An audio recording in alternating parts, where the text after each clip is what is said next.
Un acte symbolique dans les jardins du palais, en ce 5 juin qui célèbre la Journée mondiale de l'environnement. La plantation de ce corosolier, de son nom scientifique Annona muricata, est une action en faveur de l'environnement pour une dynamique responsable et écologique qui va rester dans l'histoire du Palais de la République. C'est l'un des actes certainement qui va marquer personnellement mon passage ici. C'est un exercice que j'aime particulièrement et auquel j'invite les populations sénégalaises à souscrire massivement. Les défis environnementaux que nous avons aujourd'hui nous commandent à une réaction vigoureuse, communautaire et permanente pour renverser la situation. On parle beaucoup de changement climatique.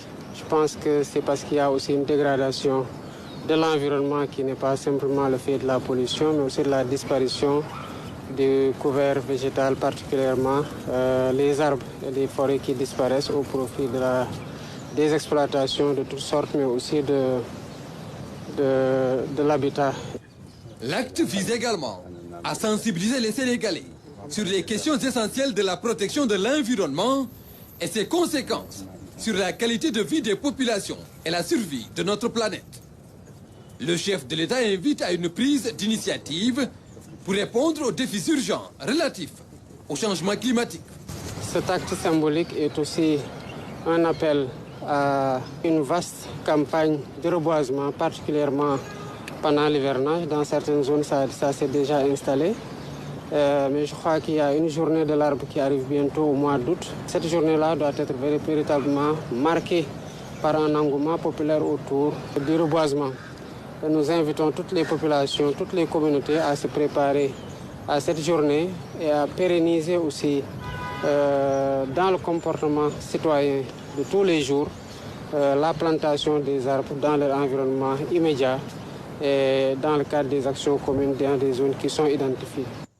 Une campagne de sensibilisation et d'action sur l'écologie et la restauration de notre couvert végétal.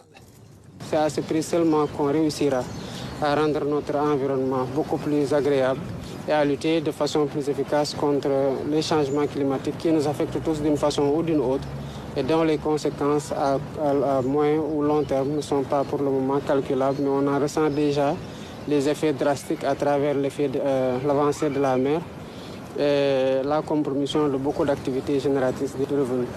L'édition 2024 de la JME porte sur la restauration des terres, la désertification et la résistance à la sécheresse sous le slogan « Nos terres, notre avenir ».